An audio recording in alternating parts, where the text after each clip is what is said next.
Today we're going to talk about the great lie that countries tell you about themselves versus other parts of the world. And this became really obvious to me when I was reading over the comments on a video we did not long ago about UK and how you should get out of UK before it's too late. And we had a lot of comments of people kind of lamenting the problems that exist in UK, but also expressing a common theme, which is there is nowhere you can go. So we're going to talk about that today. Before we do, if you haven't already, please hit the subscribe button, hit the all notification bell. Thank you for your support. I'm Michael. Welcome. This is Offshore Citizen. Really appreciate you being here. If you're interested in potentially relocating to other countries or alternatively staying in your own country and seeing how you can utilize international structures to protect your assets better, to optimize your global tax, etc., those are the areas that we specialize in. We are totally jurisdiction agnostic, so it doesn't really matter to us where in the world. We look at, based on your circumstances, what is the best option for you, and then we kind of custom design the best solution to fit your particular needs. So if you're interested in that, please reach out to us. You can book a call with me, calendly.com/Michael-Rosmer. There's a link in the description below, or you can send a message through offshorecitizen.net. Okay, let's dive in. So yeah, I was kind of surprised to see the number of people who were replying something to the effect of, there's nowhere to go. Yep, UK is cooked, it's terrible, da-da-da-da-da, but where are you gonna go? Or there's nowhere to go, et cetera, et cetera.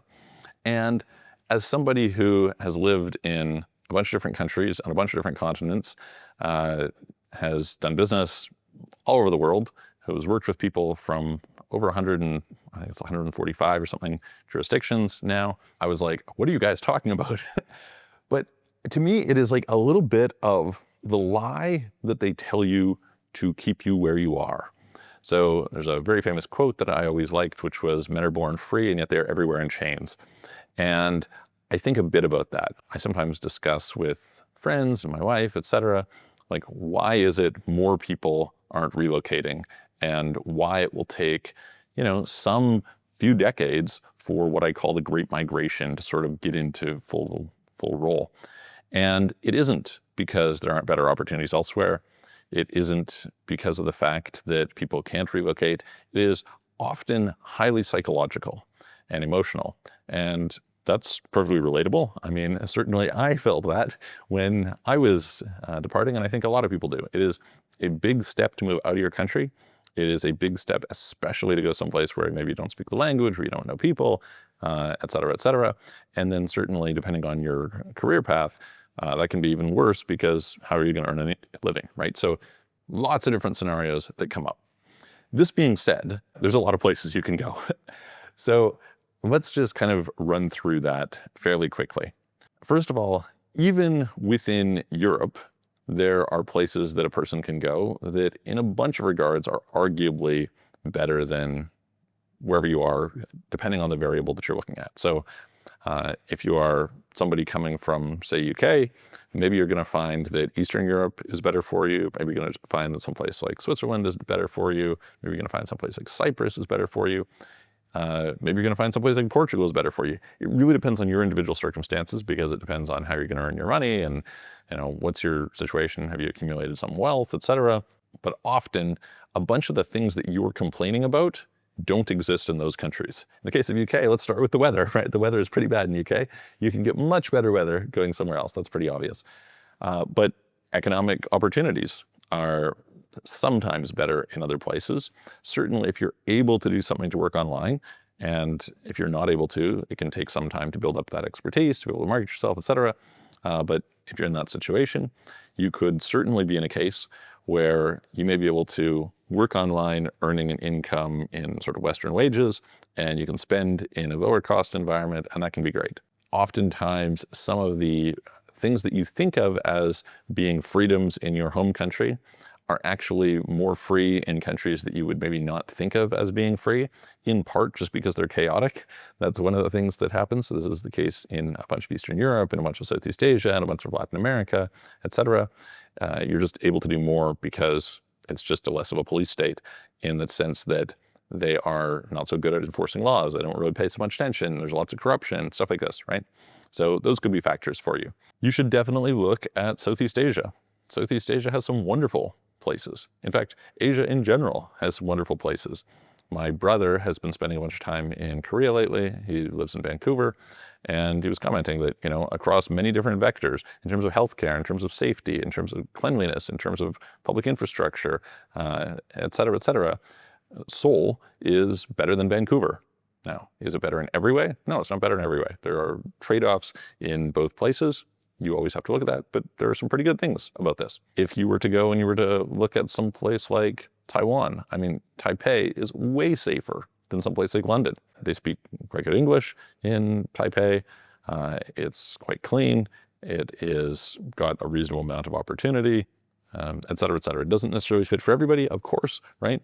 But you have some of these things that people are just not considering. Malaysia, wonderful. Singapore, wonderful. Thailand, wonderful. Again, all with their own set of trade-offs. Not saying it's for you, but saying that you should look, you should consider these places. There's a lot of options. The Middle East has tons of great stuff. UAE, obviously kind of the most popular, but Oman, Bahrain, Qatar, and now Saudi in certain areas. Certainly the economic opportunities in Saudi for many people rival that of their home country just because they're so aggressive about building things in Saudi right now. These places are far and away safer. There is certainly, better tax environment, oftentimes better lifestyle in terms of kind of the conveniences that are available to you, et cetera, et cetera. So again, always trade-offs, but some pretty good stuff in there. Then we have Latin America. A bunch of people would like to go to some place like Uruguay or Paraguay or Panama or Costa Rica, or I've done some videos from Cayman Islands or Mexico. Some people like Brazil, Florianopolis, et cetera, et cetera, et cetera. So everybody has their own tastes, right? There's no universal one-size-fits-all. But to think that there are no options is just a fallacy. It is just not true. There 100% are options. Now, should you adapt? You should always adapt. If you're staying in your own country, you should adapt, right? Maybe you have to jump on the latest trends of discovering how to utilize some sort of technology in order to have a higher paying career. Maybe you need to pursue opportunities to start some sort of a business. Maybe you need, let's say you were an internet marketer. Look, the internet marketing trends are always changing. You need to stay on top of those. Maybe you're, whatever it is, right? You of course have to adapt. And part of that might mean, all right, to feel comfortable in one of these places, maybe you have to learn another language. Is that easy? No, it's not easy. But is it worth it? Yeah, it could be. Could be quite worthwhile. And so the kind of point that I wanted to make in this video, I guess, is you should absolutely not feel like there are no options. There are a ton of options. There's lots of options. And there's a good chance that if you drill into it, one of those options is good for you. Doesn't mean all of them are good for you, but there's probably one that is. There might be a few that are. In fact, very often a few that are. And even if you think about kind of job opportunities, historically, the job opportunities in a lot of these places are pretty terrible. But increasingly, the job opportunities are not so different. Sometimes the wages will be lower, but the cost of living is a lot lower, so actually savings are higher. I was talking to people about this when I was in Asia this year, about how they were coming from a Western country, and in that Western country, they had been in a situation where their wages were higher than they were in the place that they moved, but because of the lower cost of living, their actual savings each month was higher. And this was, in this particular case, one of the people I'm referring to specifically had 3 kids. And so childcare was an important part of it. Healthcare was an important part of it. Education was an important part of it. Housing was an important part of it. And so they kind of had to factor in all these things. And yeah, was there trade-offs? There's always trade-offs, but it was an improvement.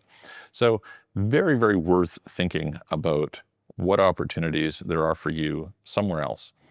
And maybe you like where you are. By all means, stay there.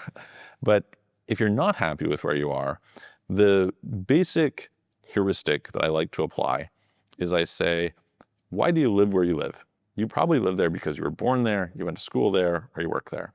If you were an alien coming to the planet and looking at it and saying, I can choose anywhere on this planet to go, where would I most like to be? You should probably be working on getting there.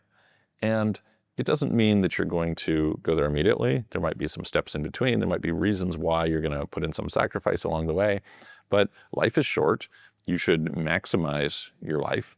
And why wouldn't you adjust your life to try and build a life in the place that you most enjoy, for the people you most enjoy? So I hope that helps. If you have questions, put them in the comments below. If you have comments, put them there as well. If you would like help with this, please reach out to us. Again, you can send a message to offshorecitizen.net, or you can book a call with me, calendly.com/Michael-Rosmer. Link in the description below. And I look forward to seeing you on the next video.